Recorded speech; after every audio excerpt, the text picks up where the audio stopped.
there was no roads or fences or anything much when they came. And they came with a, I guess he must have come out here with a wagon, I don't know. When Grandpa went to get the rest of the family, he went to town with the wagon, of course, to bring them out. There was Grandpa and 4 children, 3 boys and a girl. He built a house the first year, but it wasn't much of a house, really. This is the only part of it that's left, and we use that for our root cellar. Well, it was a big chore to go to town, even for my father later on. Usually a neighbor, 2 people would go, not just one. You'd take 2 teams and 2 loads of stuff to town, so you could help each other out when you got stuck. Our mailbox is here at the corner, and straight west of there is the Red Deer River, and my uncle had a ferry across that river at one time, and they built a bridge there until it washed out. They called it Derby Town. There wasn't much of a town, just a store. Oh, yeah, train to Richdale, wasn't it? Yeah. And then from Richdale, wagon I out here. Sounds like about 3 wagon loads. Do the house and Granary in the barn. granary and barn. Plus 2 cows. I could bought it off of somebody. Somebody was there before us. Yeah. What was his name? Thomas Peacock. Yeah. But he got hurt, Fell off a horse. fell off a horse, Oh. and then John and his brother Raleigh knew him somehow. They're forcing us to mine our land. They're pushing us too hard to make a profit, to make ends meet. And we get bigger farms, more chemical, Monsanto. We live, Feed them. we feed them with all their chemicals. They're forced. There's no small farms with small gardens around. There's just great big acreages, and they're just pushing us too hard to make ends meet. And When you say they're pushing you too hard, who's pushing you?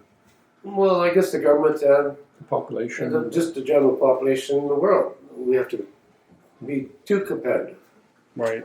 Produce cheap We food. got to be super efficient where we should be more inefficient. And the government puts the pressure on us, and our taxes more. Well, You gotta find that money somewhere. yeah, so we just put more chemicals in the land.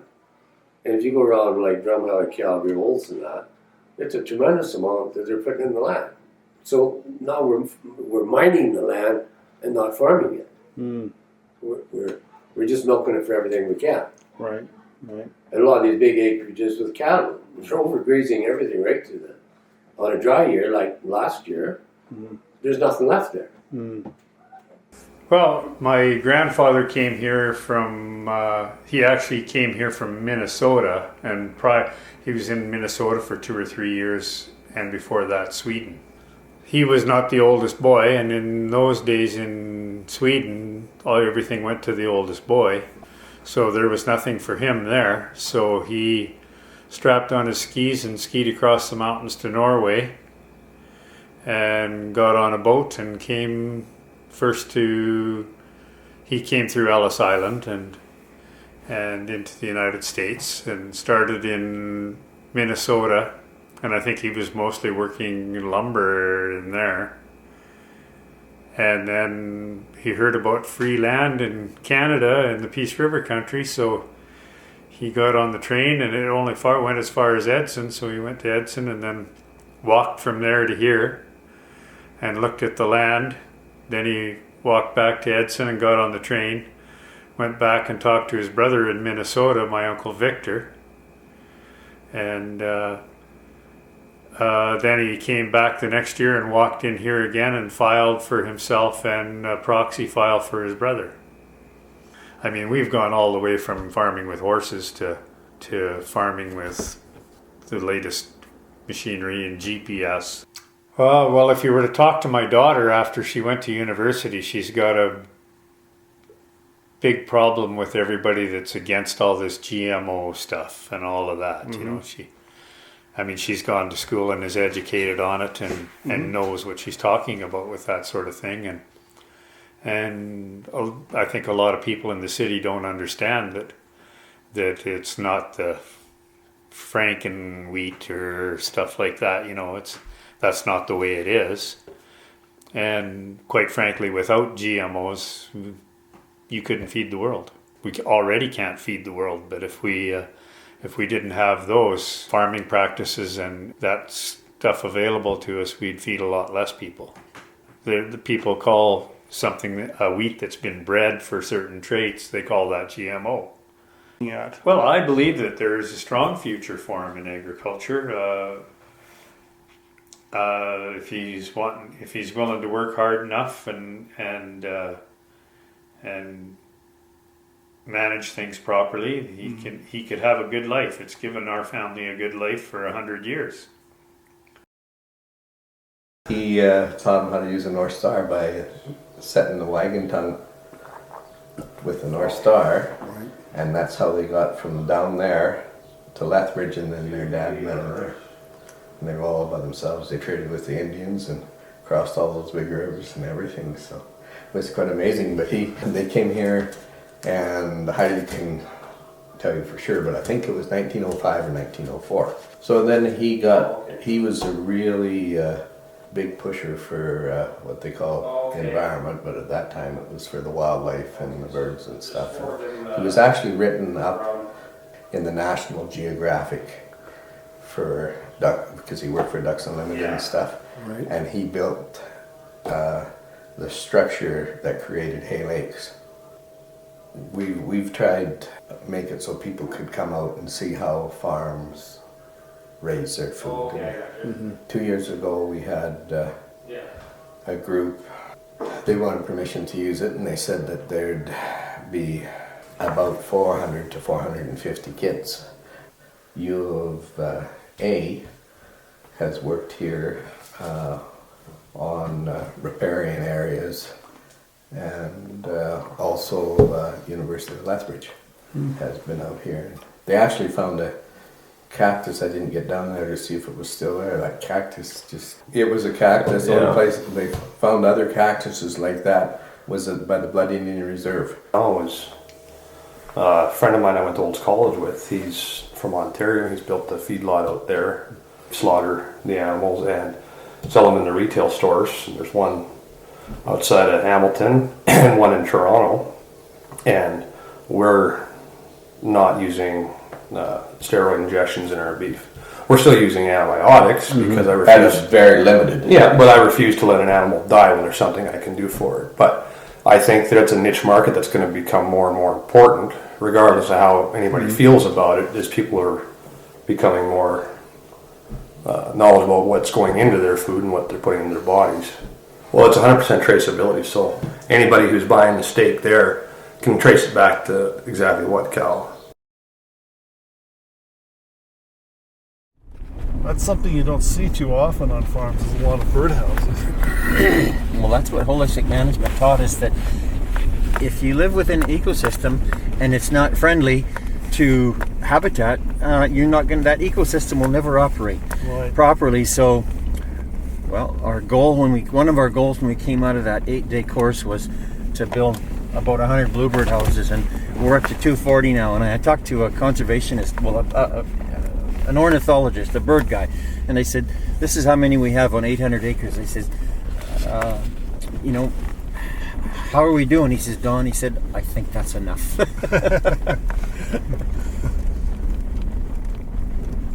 Have you noticed the drop in the amount of insects?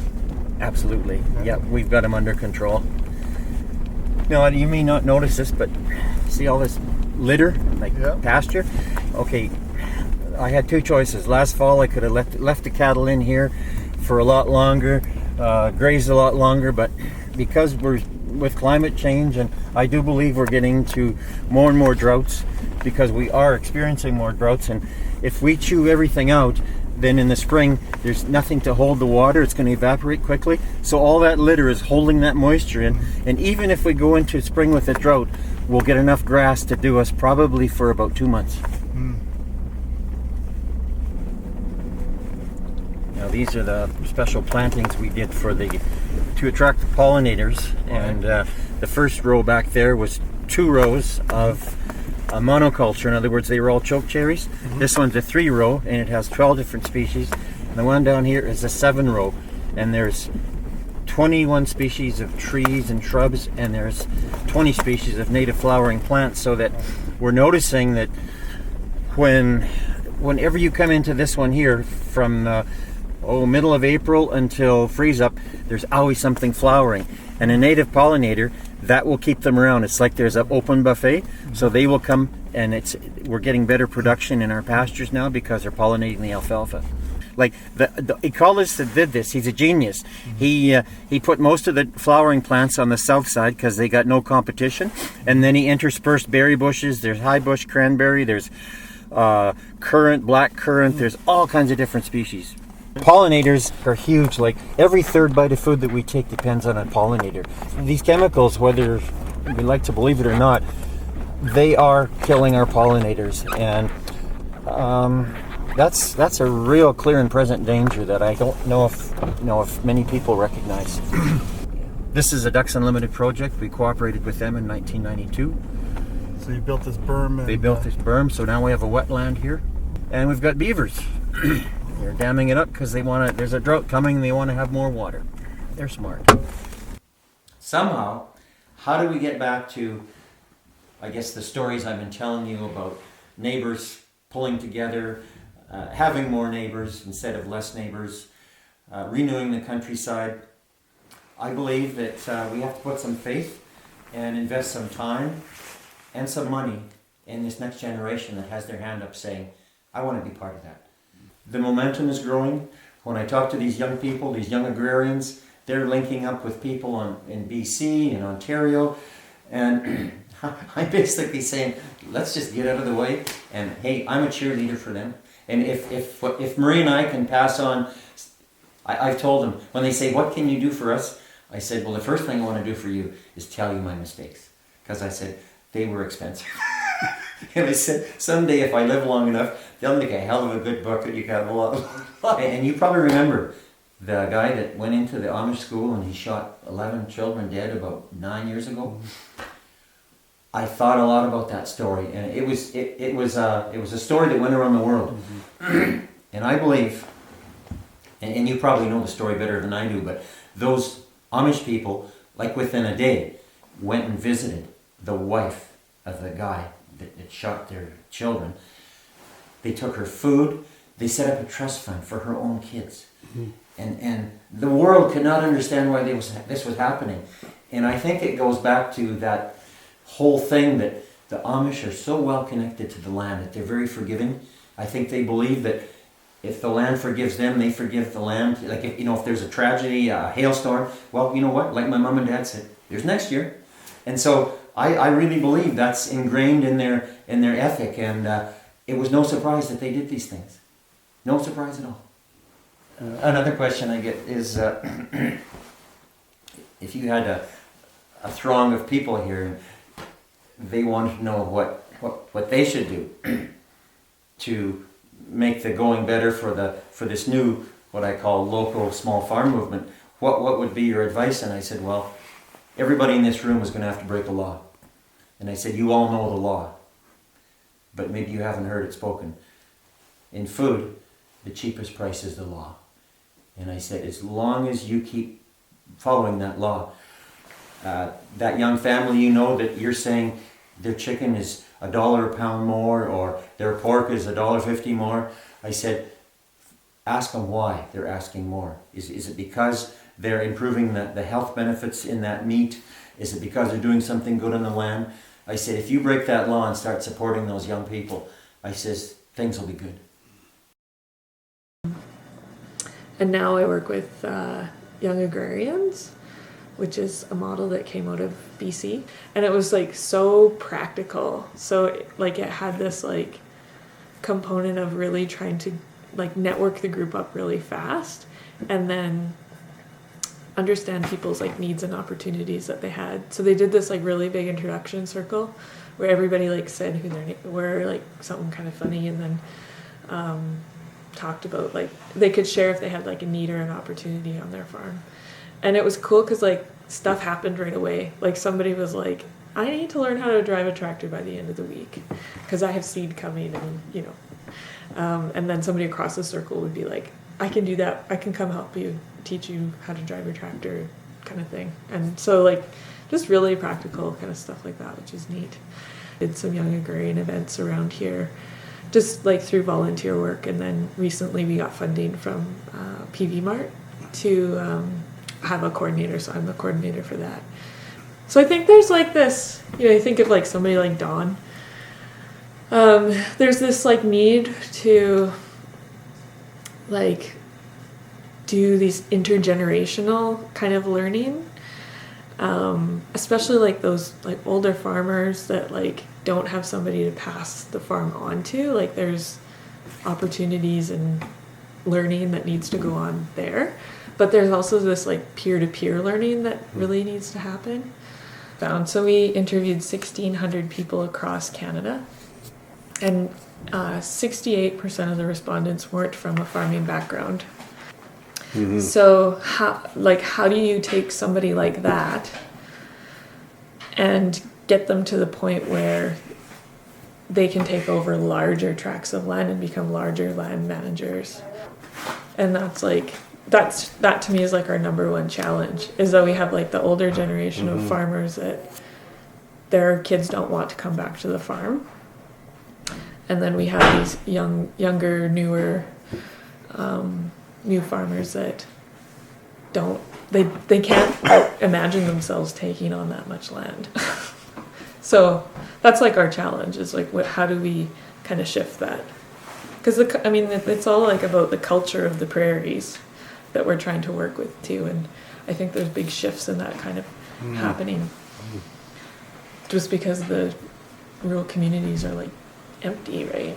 It's depopulated. Yeah. Yeah, it's also the cost of land too. Totally. Just to get into farming today, you need $1 million to start off. Totally. Yeah. Right. So the young agrarians are getting into farming, or getting into commercial agriculture in a different way.